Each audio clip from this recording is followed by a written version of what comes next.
The Renaissance Casino and Ballroom occupied the second floor of a building on 7th Avenue between West 137th and 138th Streets in Harlem. The venue had opened in 1923 and had become one of the neighborhood's most important social and cultural institutions, hosting dances, concerts, community meetings, and private events. The ballroom featured a large main room with a stage, a smaller casino room for social gambling, and several private meeting spaces that could be reserved for various purposes. By the autumn of 1946, the Renaissance had established itself as neutral territory in Harlem, a place where different factions could meet without the meeting itself implying alliance or conflict. On the evening of October 23, 1946, at approximately 7:30, Ellsworth Raymond Johnson arrived at the Renaissance for a meeting that had been arranged through intermediaries over the previous week. Johnson was 40 years old, dressed in a dark blue suit with a white shirt and a burgundy tie. He had been operating Harlem's numbers rackets since the late 1930s, maintaining an independent position while paying 15% of profits to Lucky Luciano's organization. Johnson's reputation in Harlem combined criminal authority with community involvement. He was known both for enforcing his control over gambling operations and for providing financial assistance to residents, supporting churches, and contributing to community institutions.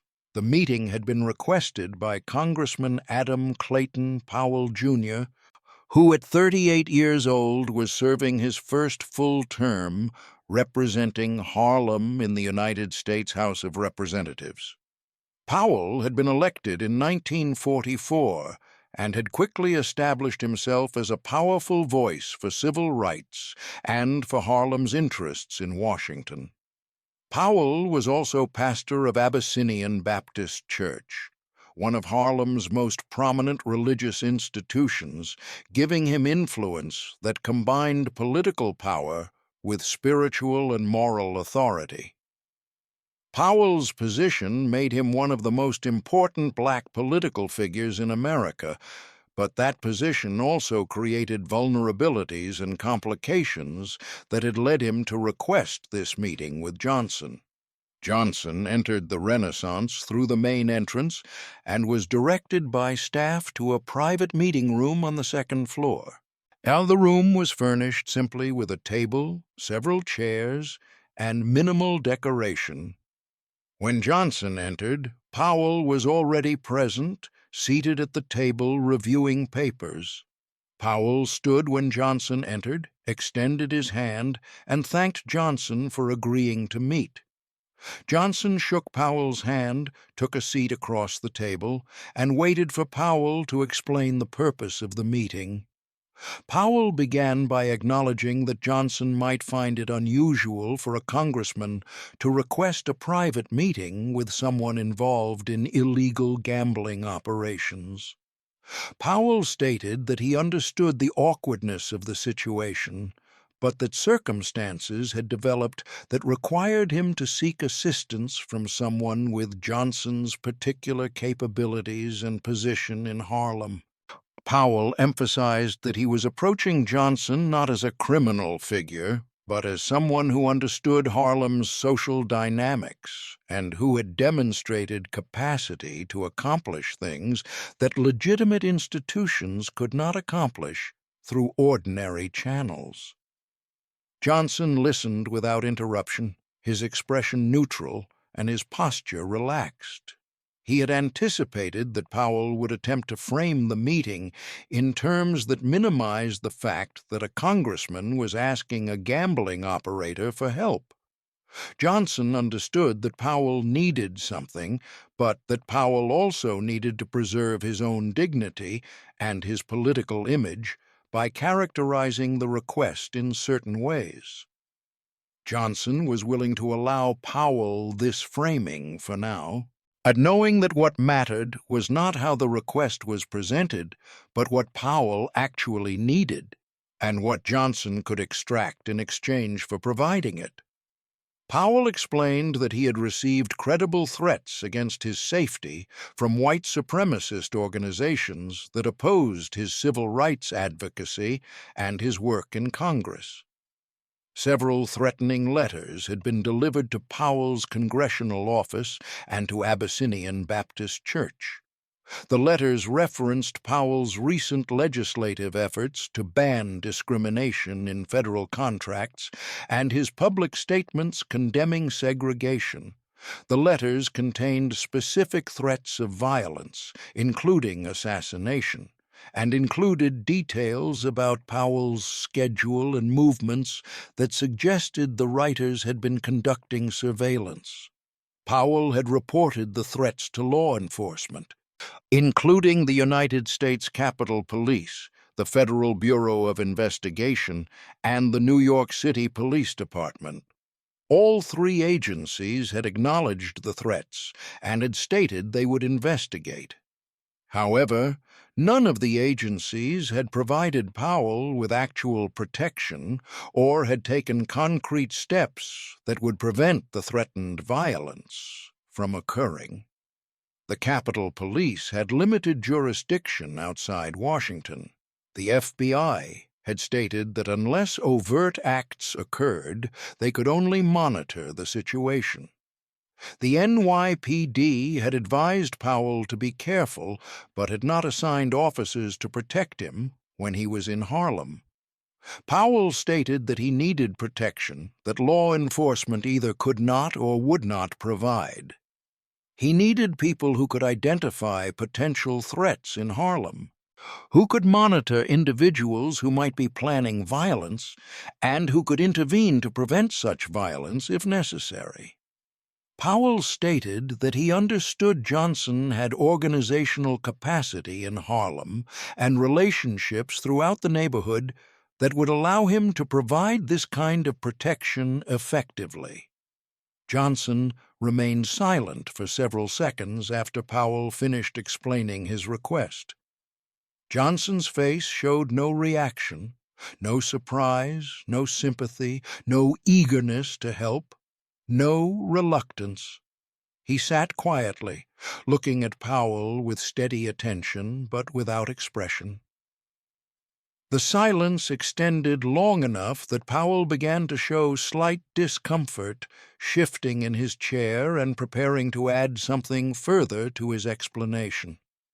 Before Powell could speak again, Johnson stated calmly that he understood what Powell was asking for. And Johnson then asked a direct question: what was Powell offering in exchange for this protection? Powell appeared taken aback by the directness of the question. He had clearly expected that Johnson might agree to help out of community loyalty, or out of respect for Powell's position, or out of recognition that protecting a congressman served Harlem's broader interests.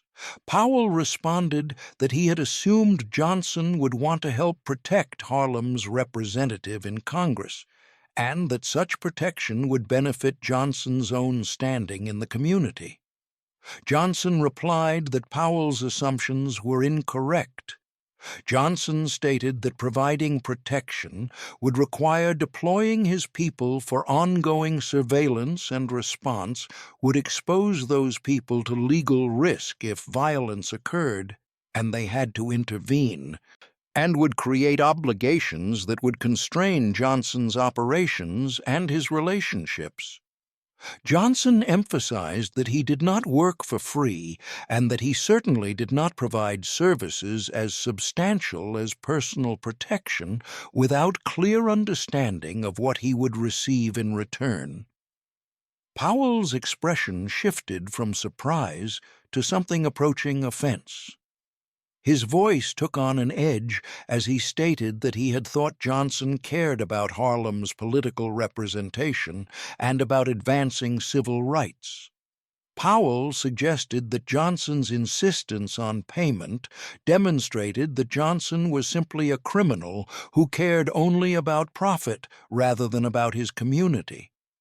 Powell stated that perhaps he had been wrong to think Johnson was different from other gambling operators who extracted wealth from Harlem without giving anything back. Johnson's expression did not change. He did not raise his voice, did not show anger, did not react defensively to Powell's characterization. Instead, Johnson stood from his chair, stated politely that he appreciated Powell taking the time to meet with him, and walked toward the door.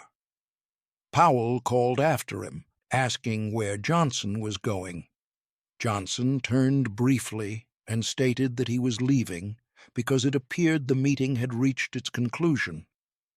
Powell had requested assistance, Johnson had asked what Powell was offering in exchange, and Powell had responded with insults rather than with a serious proposal.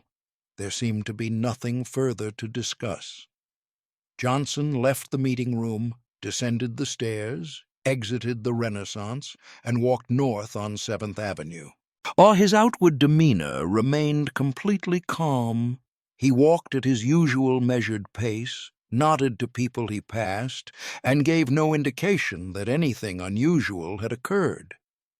But Johnson's mind worked systematically through what had just happened and through what strategic opportunities Powell's request had created. Johnson had not been surprised by Powell's request for protection. He had known before the meeting that Powell was facing threats, and he had anticipated that Powell might ask for help given law enforcement's failure to provide adequate protection. What had interested Johnson was seeing how Powell would approach the request, whether Powell would acknowledge openly that he was asking a criminal figure for help and that such help required something in return, or whether Powell would attempt to frame the request as something Johnson should provide out of community obligation without expecting compensation. Powell's attempt to claim moral high ground, suggesting that Johnson should help for free out of commitment to civil rights and to Harlem, had told Johnson important things about how Powell viewed their relative positions. Powell clearly believed that his status as congressman and minister gave him authority to make demands and to expect compliance. Powell believed that Johnson, as someone involved in illegal activity, should be grateful for opportunities to assist legitimate leaders and should not presume to negotiate as an equal. This attitude revealed vulnerability that Johnson could exploit. Powell's self-image as a legitimate leader who stood above criminal elements made it psychologically difficult for Powell to acknowledge that he actually needed Johnson's help, and that Johnson's help was worth something significant. Powell wanted protection, but wanted to receive it in a way that preserved his sense of superiority and that avoided explicitly acknowledging dependence on a gambling operator.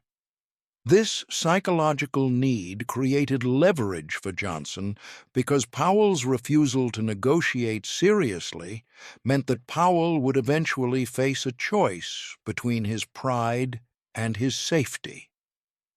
Johnson understood that Powell's threats were genuine and serious. White supremacist organizations had assassinated civil rights figures before and would do so again. The threats Powell had received were specific enough and detailed enough that they represented real danger rather than mere intimidation. Law enforcement's failure to provide protection was also predictable. Federal and local police agencies in 1946 had limited capacity and often limited interest in protecting black political figures who challenged segregation and discrimination. Powell's vulnerability was real, and it would increase as his legislative efforts became more aggressive and as his public profile rose. This meant that Powell would come back.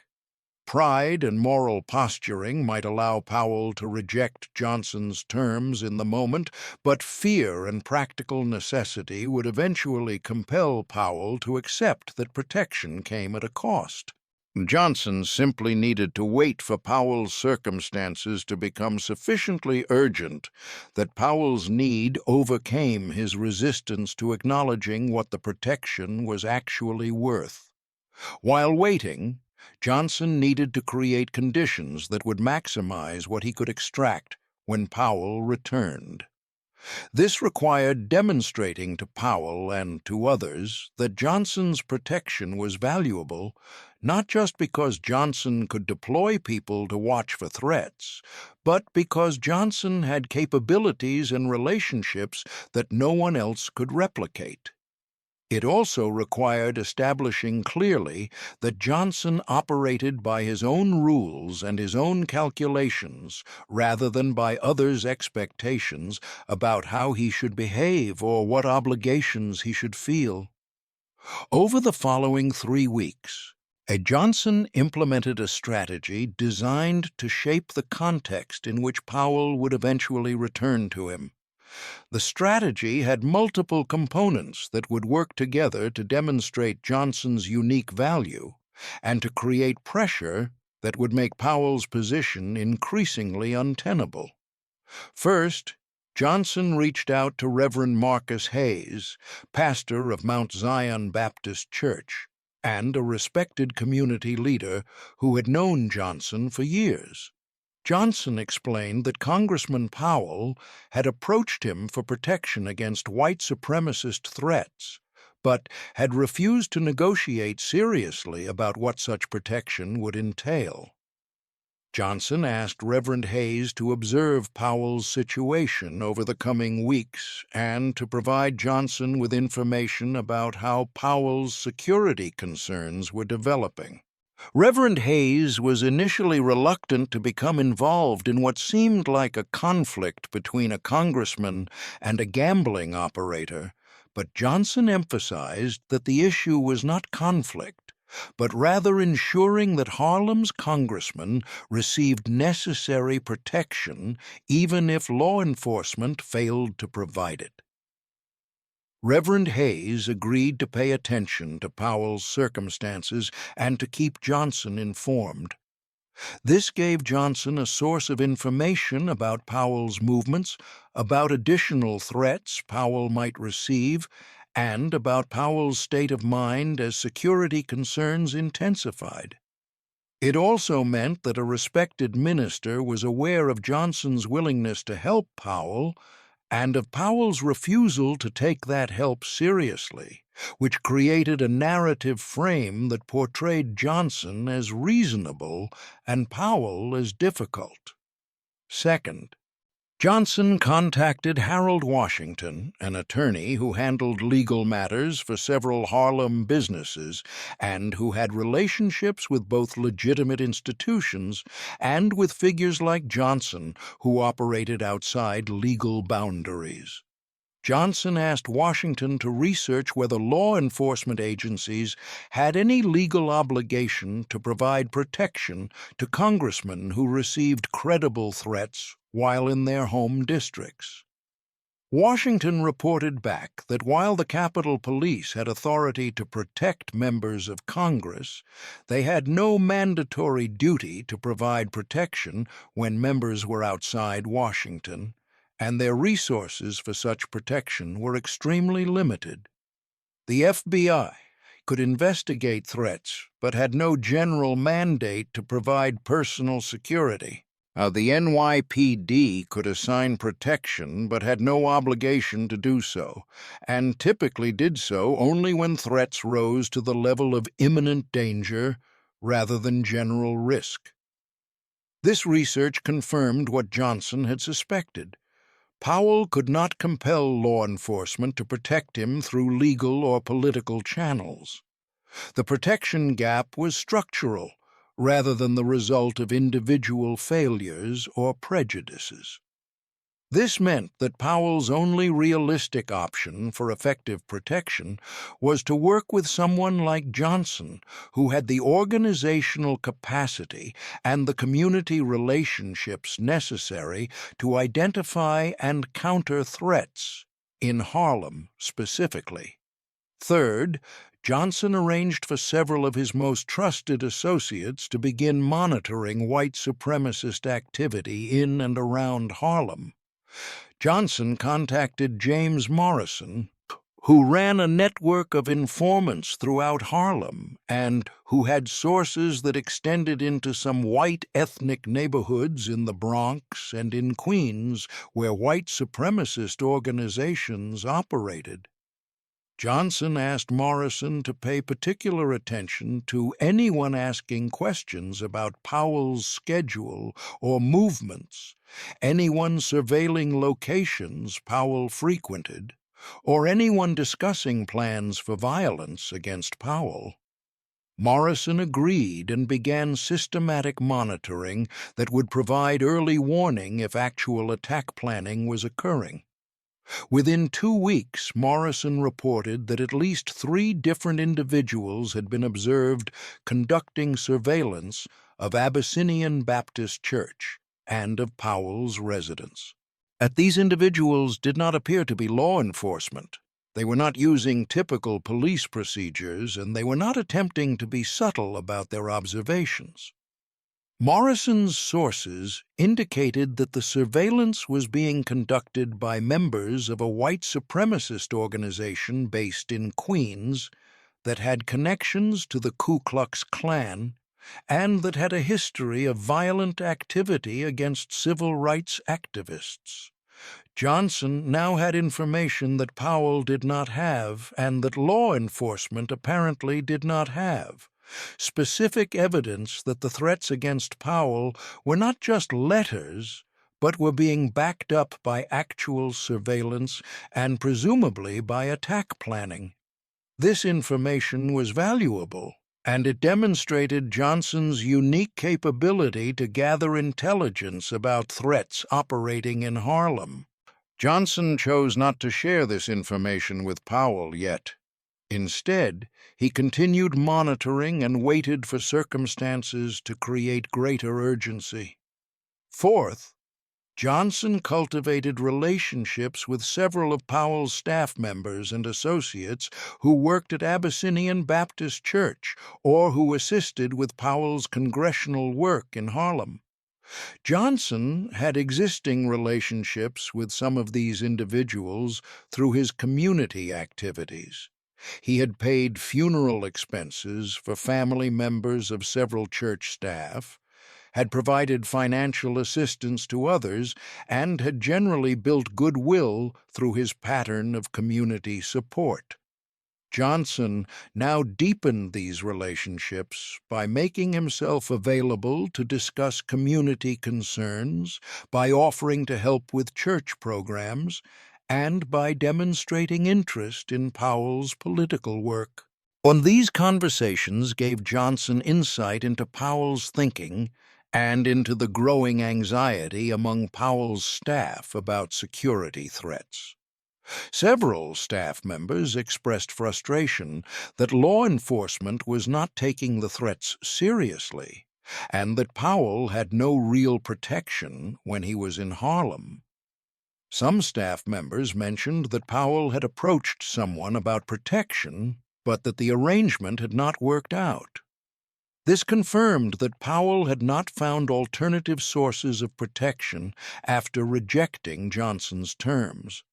Fifth, Johnson made strategic use of his existing relationships with Italian mob figures who controlled aspects of New York's organized crime.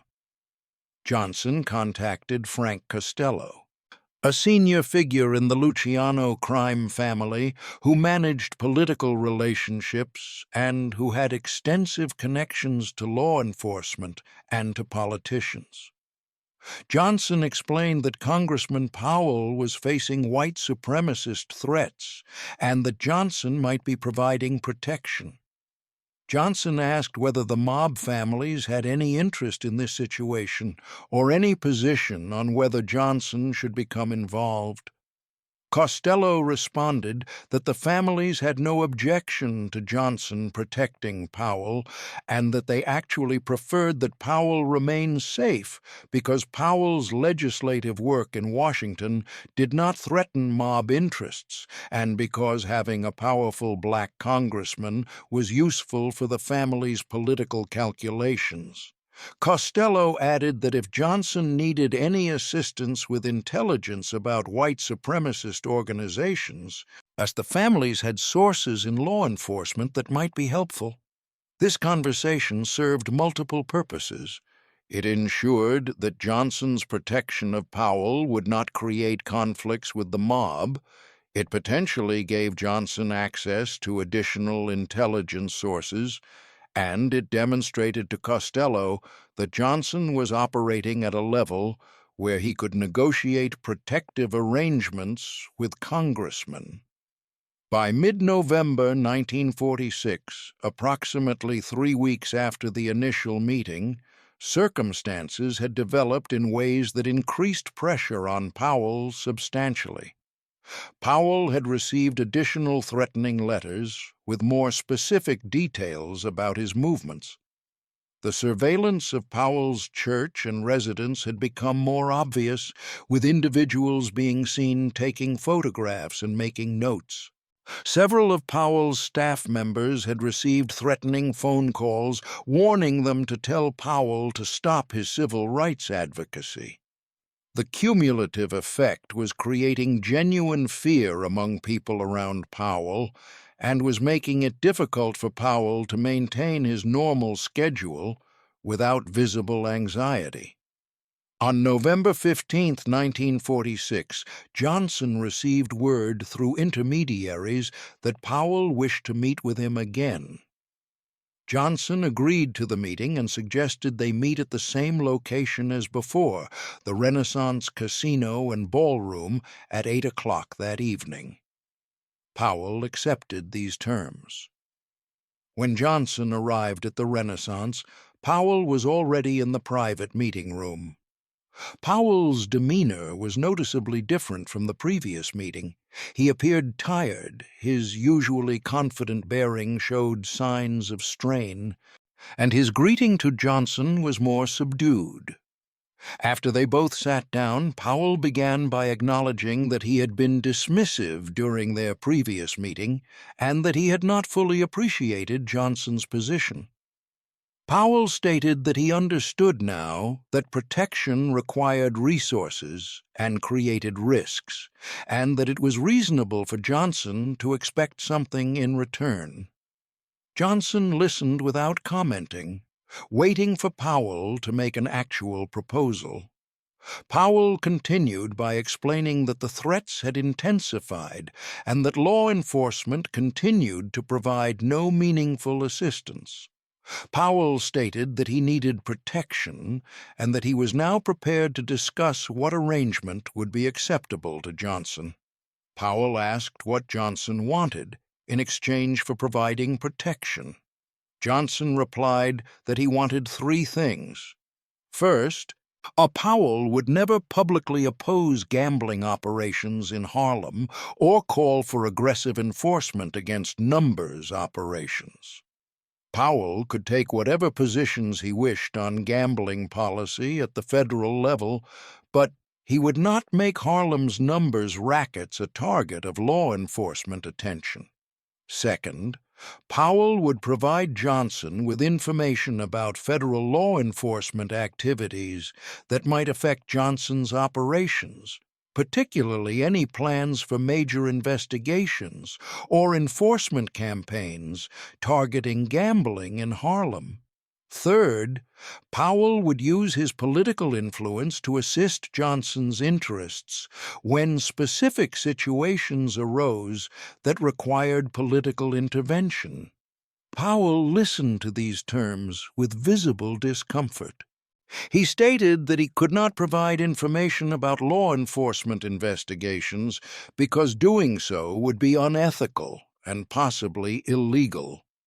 He also stated that he could not commit to using his political influence on Johnson's behalf without knowing what specific requests Johnson might make. Powell proposed instead that he could simply ensure that Johnson's community contributions were recognized publicly and that Johnson would have access to Powell when community issues arose that required political attention. Johnson stated that Powell's counterproposal was insufficient.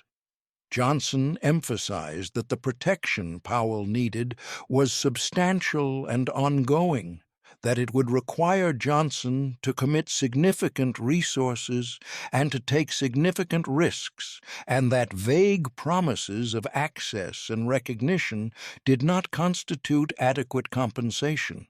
Johnson stated that Powell needed to make a serious decision about whether his safety was worth accepting Johnson's terms or whether Powell preferred to decline protection and accept the risks he currently faced. Powell asked for time to consider the terms. Johnson stated that Powell could have until the following week to decide, but that Johnson would not negotiate the terms themselves. Powell would either accept Johnson's proposal or decline it. Johnson stood, stated that he looked forward to hearing Powell's decision, and left the meeting room. Over the following week, Powell's circumstances continued to deteriorate. On November 18th, a brick was thrown through a window at Abyssinian Baptist Church with a note attached threatening violence if Powell did not resign from Congress. On November 20th, Powell's wife received a phone call at their home describing in detail how she and Powell's children would be harmed if Powell continued his legislative work. These incidents moved the threat from abstract danger to immediate psychological terror that affected not just Powell, but his family. On November 21st, 1946, Powell contacted Johnson through intermediaries and indicated that he was prepared to accept Johnson's terms. Johnson arranged for a third meeting at the Renaissance that evening. When they met, Powell stated that he would agree not to target Harlem's gambling operations publicly or politically, would provide Johnson with information about federal law enforcement plans affecting gambling when he learned of such plans through his congressional work, and would consider specific requests from Johnson for political assistance on a case-by-case basis, with the understanding that he could not do anything clearly illegal. Johnson stated that these terms were acceptable with one modification. Powell's agreement to consider political assistance requests case by case was insufficient. Instead, Powell would agree in advance to provide assistance for up to 3 specific requests per year, with the requests themselves to be determined by Johnson based on his needs. Powell could refuse requests that were clearly illegal, but requests that involved legitimate political influence or intervention would be honored. Powell agreed to this modification. With terms settled, Johnson explained how protection would be implemented. Johnson would assign a rotating team of 4 trusted associates to monitor Powell's movements when Powell was in Harlem. These associates would maintain awareness of Powell's schedule, would observe Powell's church and residence for surveillance or suspicious activity, and would position themselves to intervene if threats materialized. Johnson would also maintain an intelligence network specifically focused on white supremacist organizations and individuals who posed potential threats to Powell. If specific attack planning was detected, Johnson would take action to disrupt those plans before they could be implemented. Johnson emphasized that the protection would be discreet. Powell's security team would not be obvious or visible in ways that would attract attention or create questions about who was providing protection. Johnson's people would appear to be ordinary Harlem residents going about normal business while actually conducting systematic security work. This discretion served both parties. It prevented public knowledge that a congressman was being protected by a gambling operator, and it prevented law enforcement from learning about the arrangement and potentially interfering with it. The protection arrangement began immediately.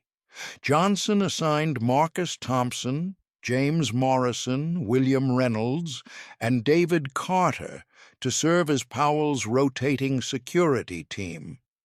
All four men were longtime Johnson associates who had experience in both intelligence gathering and in physical enforcement when necessary.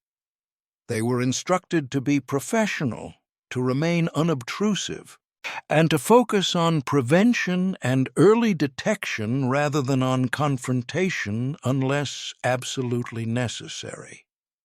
Within the first week of protection, Thompson's team identified two individuals conducting surveillance of Abyssinian Baptist Church.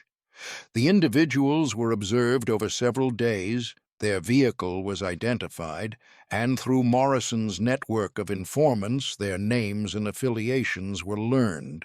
Both were members of a Queens-based white supremacist organization with Klan connections. Morrison's sources also learned that the organization was planning an attack on Powell for late November, though specific details about the attack plan had not yet been finalized. Johnson made a strategic decision about how to handle this intelligence.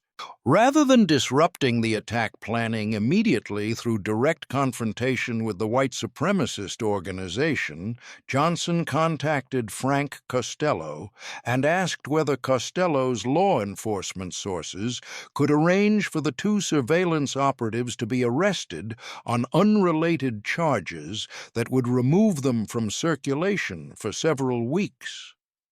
Costello made inquiries and reported back that the NYPD had outstanding warrants for both individuals related to an earlier assault case. Costello arranged for an anonymous tip to be provided to police about the individuals' whereabouts, and both were arrested on November 27, 1946.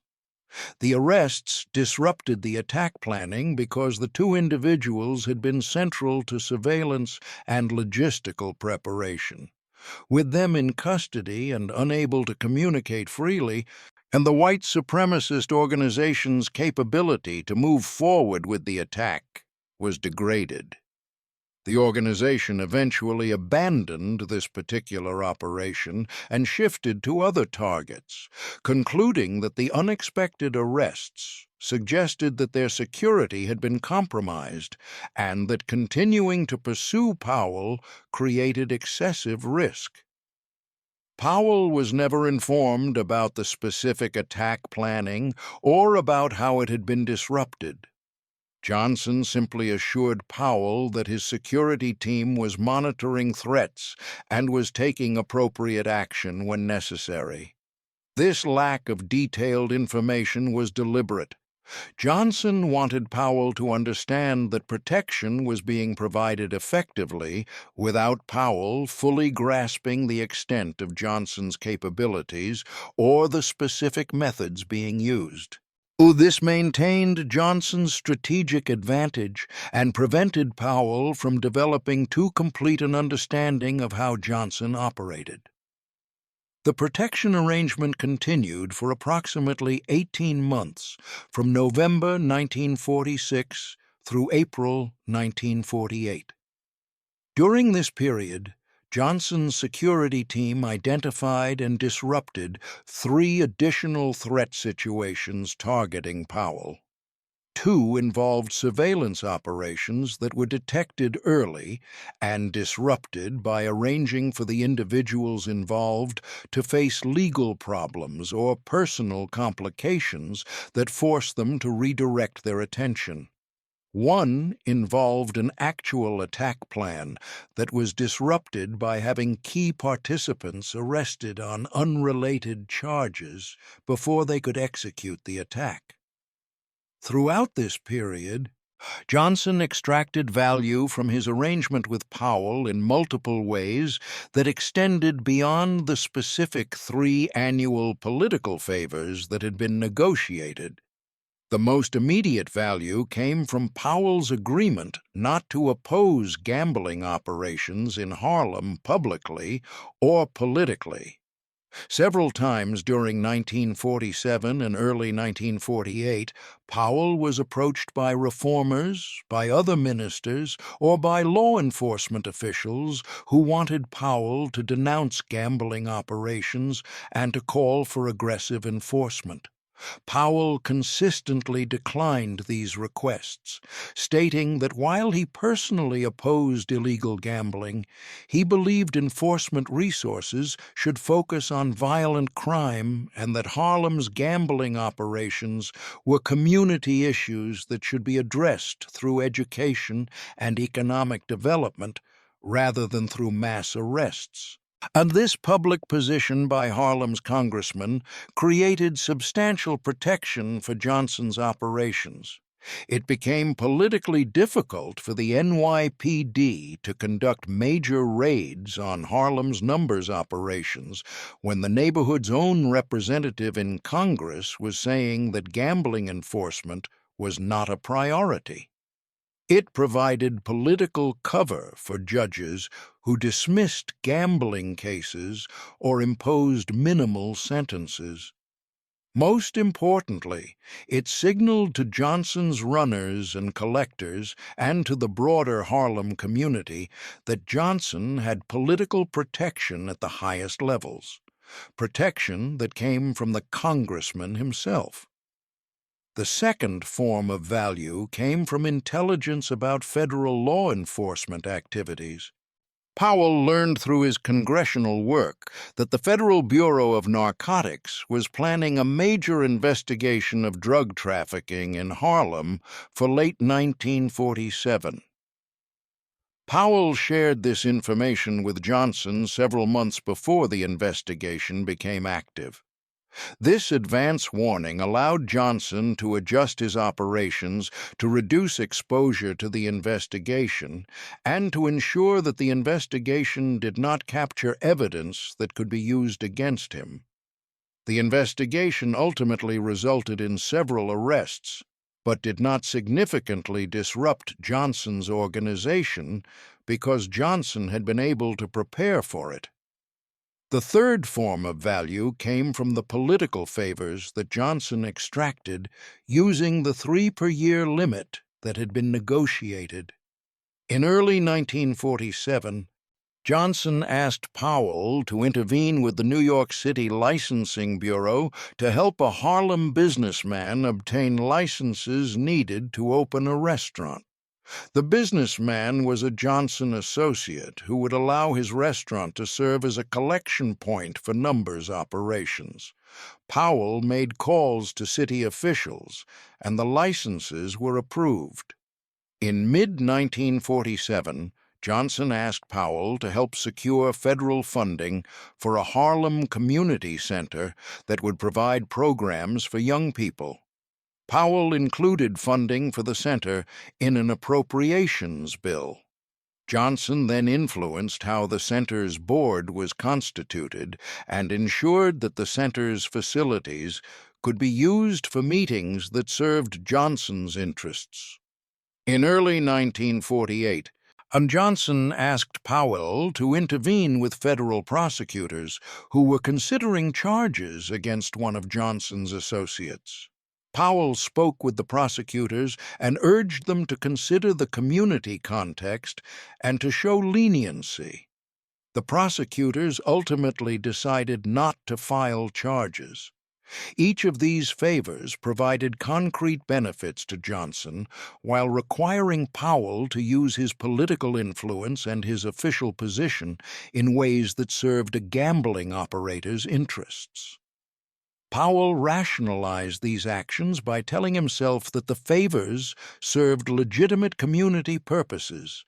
The restaurant created jobs, the community center provided youth services, and the associate who avoided charges was not a violent criminal.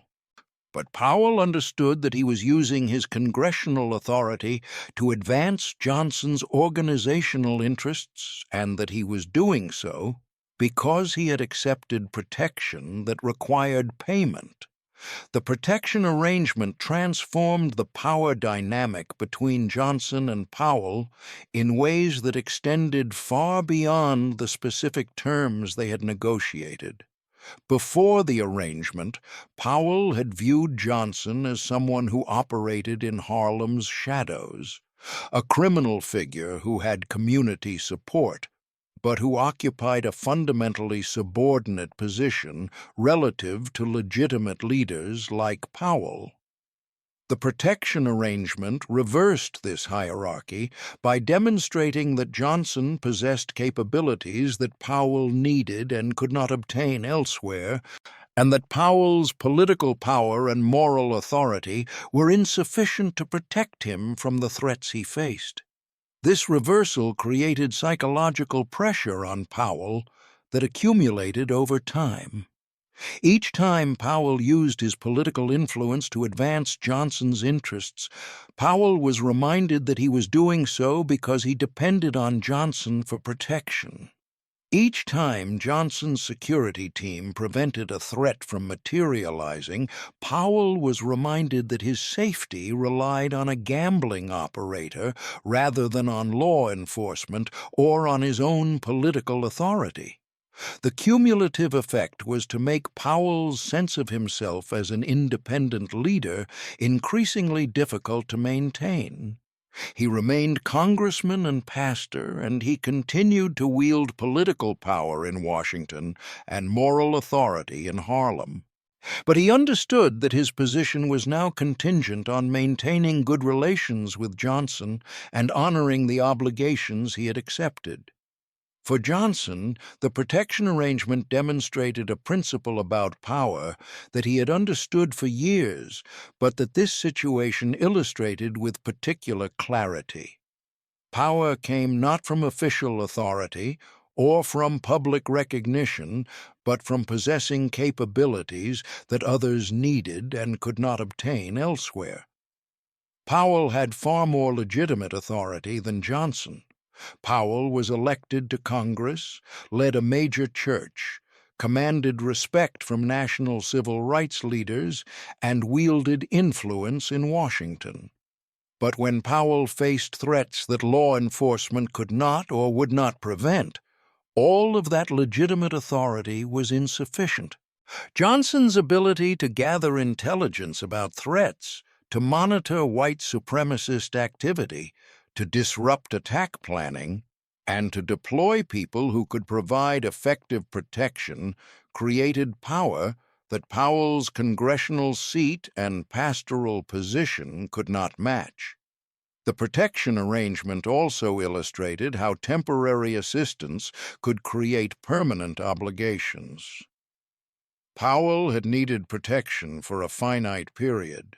The threats he faced were intense in late 1946 and early 1947, but diminished somewhat after several attacks were disrupted, and after white supremacist organizations concluded that targeting Powell had become too risky.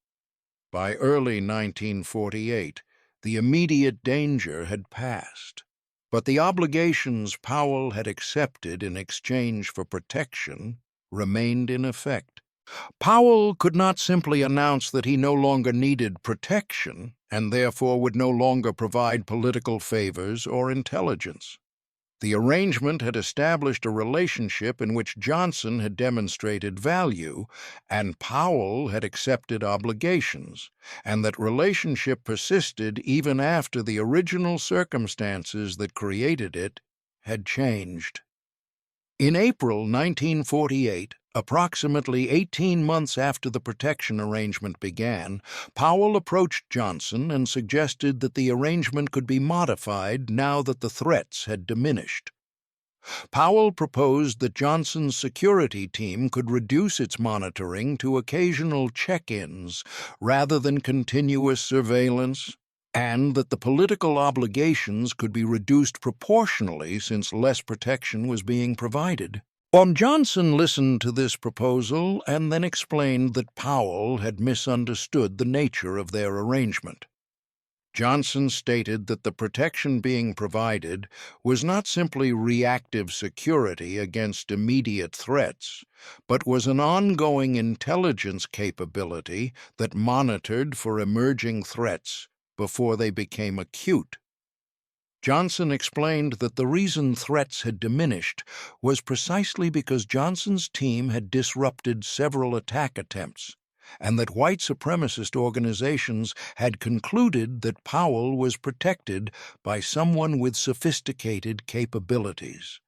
This reputation for being protected had deterrent value that was just as important as the physical security itself. If Johnson reduced his protection, that deterrent value would erode, and threats would likely resurface. More fundamentally, Johnson stated that the arrangement they had negotiated was not a temporary transaction, but was an ongoing relationship. Powell had agreed to terms in exchange for protection, and those terms remained in effect regardless of whether threats were currently active or currently dormant. If Powell wished to terminate the arrangement, he was free to do so, but termination would mean that Johnson would no longer provide any protection or intelligence. Powell would need to evaluate whether his political obligations to Johnson were sufficiently burdensome that he preferred to accept the risks of operating without protection. Powell understood that Johnson was establishing clearly that the protection arrangement was not something Powell could renegotiate unilaterally based on changing circumstances. The arrangement had created a structure in which Johnson provided ongoing value and Powell provided ongoing reciprocation, and that structure persisted as long as both parties chose to maintain it. Powell chose to maintain it because he concluded that the security and intelligence Johnson provided were worth the political obligations he had accepted, even if the immediate threats that had prompted the arrangement had diminished. The protection arrangement continued for the remainder of Johnson's life. After April 1948, the intensity of active security work varied depending on threat levels, but Johnson maintained intelligence monitoring of white supremacist organizations and maintained capability to provide physical security if circumstances required it. Powell continued to honor his obligations regarding gambling enforcement. He continued to share relevant intelligence about federal law enforcement activities and continued to provide political favors when Johnson made specific requests within the 3-per-year limit. The arrangement remained secret throughout Johnson's life and for years afterward. Powell never acknowledged publicly that he received protection from Johnson or that he had political obligations to a gambling operator. Johnson never claimed credit publicly for protecting a congressman or for having political influence over Powell. Both men understood that the value of the arrangement depended partly on discretion. Public knowledge would have created political scandals for Powell and might have prompted law enforcement to investigate the arrangement and attempt to prosecute Johnson for corruption-related offenses. However, knowledge of the arrangement circulated within certain circles in Harlem. Powell's staff members knew that security had improved after the initial threat period and knew that Johnson's associates had been seen around locations Powell frequented. Johnson's close associates knew that Johnson was providing protection to Powell and that Powell was reciprocating through political actions. This limited circulation of information served both parties' interests. It demonstrated that Johnson had high-level political relationships while preserving plausible deniability if questions arose.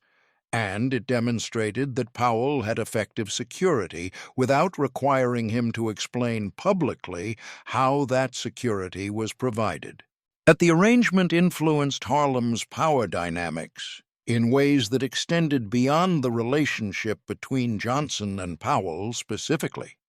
The fact that Johnson could negotiate protective arrangements with a congressman demonstrated to other political figures, to law enforcement, to community leaders, and to Johnson's own organization that Johnson operated at a level of sophistication that transcended typical criminal enterprises. Johnson was not simply a gambling operator who controlled street-level operations through enforcement and intimidation.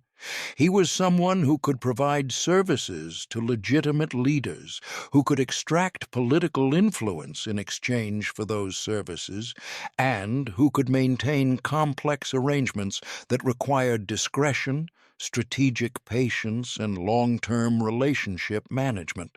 This demonstration of capability enhanced Johnson's position in multiple ways. It increased his leverage in dealings with Italian mob families because it showed that he had political relationships they might not be able to replicate. It complicated law enforcement's approach to his operations because aggressive enforcement against Johnson might create political complications if Powell had to explain why he had not supported such enforcement. It strengthened loyalty within Johnson's organization because runners and associates understood that Johnson's protection extended to the political level and that Johnson had influence that went beyond Harlem's streets. Most broadly, it established Johnson as someone who understood power in its most sophisticated forms, not just as capacity for violence or as control over economic activity, but as the ability to create relationships in which others became dependent on capabilities only he could provide. For Powell, the arrangement created complications that affected his political career for years. Powell's reluctance to support gambling enforcement in Harlem was noted by reformers and by some law enforcement officials who questioned why a civil rights advocate would protect illegal gambling operations. Powell's explanations about priorities and about the need to focus enforcement on violent crime rather than on vice were plausible, but were also seen by some as convenient rationalizations. Powell's political trajectory, his increasing power in Congress during the 1950s and 1960s, his growing reputation for controversy and for ethical questions, his eventual censure by Congress in 1967 for misuse of funds and other violations, was shaped by many factors beyond his relationship with Johnson. But the protection arrangement established early in Powell's congressional career created a pattern in which Powell's exercise of political power was constrained by obligations to figures outside legitimate politics. And that pattern influenced how Powell approached political decision-making throughout his career. The broader legacy of the protection arrangement related to how criminal figures could leverage legitimate institutions' vulnerabilities to create influence and to shift power balances.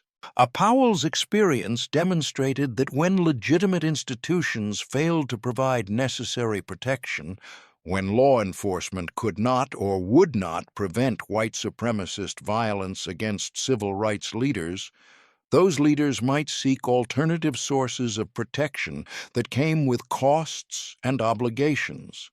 Those costs and obligations could transform relationships and could give criminal figures access to political influence that they could not achieve through normal channels.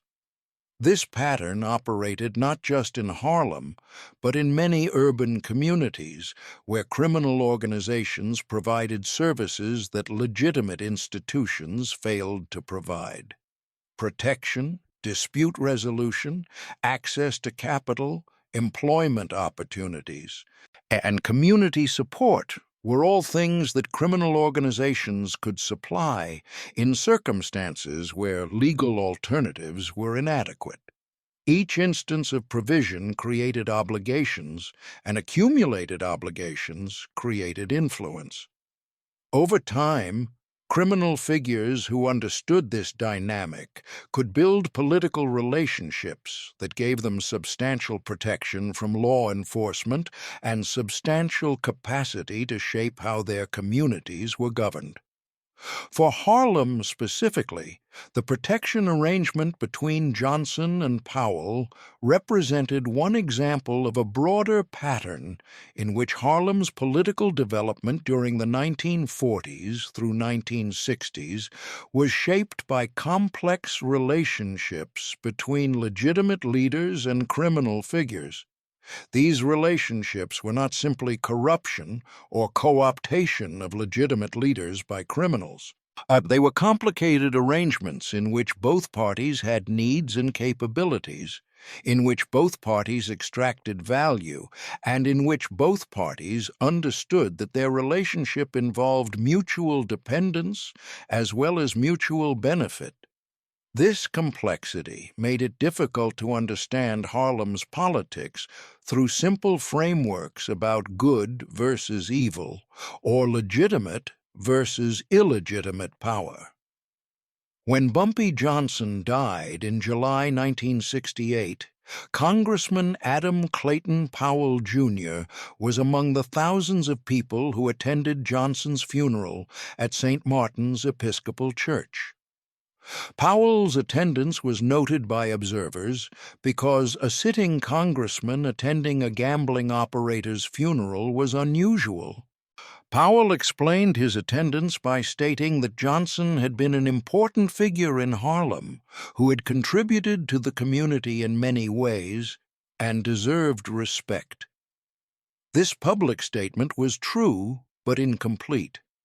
What Powell did not explain was that Johnson had protected Powell's life for more than 2 decades, that Powell had political obligations to Johnson that had influenced Powell's exercise of power throughout his congressional career, and that Powell's attendance at the funeral was not simply a gesture of community respect, but was acknowledgment of a relationship that had shaped both men's lives. The funeral attendance represented the visible portion of a relationship that remained largely hidden. Powell stood among the mourners, listened to eulogies that described Johnson's complex legacy in Harlem, and said nothing publicly about the protection arrangement or about the political favors he had provided over 22 years. When Powell himself died in 1972, 4 years after Johnson, no obituaries mentioned that he had been protected by Harlem's gambling boss, or that he had used his congressional influence to advance a criminal organization's interests. The arrangement remained secret, known only to those who had been directly involved or who had observed its effects from positions of insider knowledge. But the legacy of the arrangement persisted in the patterns it had established and in the understanding it illustrated about power, obligation, and the relationship between legitimate institutions and criminal enterprises. And the story of the congressman who asked for protection and learned that the favor was never free became part of Harlem's institutional memory. not as public history, but as a lesson that people who understood power dynamics could reference when explaining how Harlem actually operated beneath the surface of formal politics. The lesson was that power came from capability rather than from authority, that temporary assistance could create permanent obligations, that legitimate leaders' vulnerabilities created opportunities for criminal figures to gain influence, and that the most sophisticated exercises of power occurred through relationships that remained invisible to public view, but that shaped outcomes more decisively than visible displays of force or authority ever could.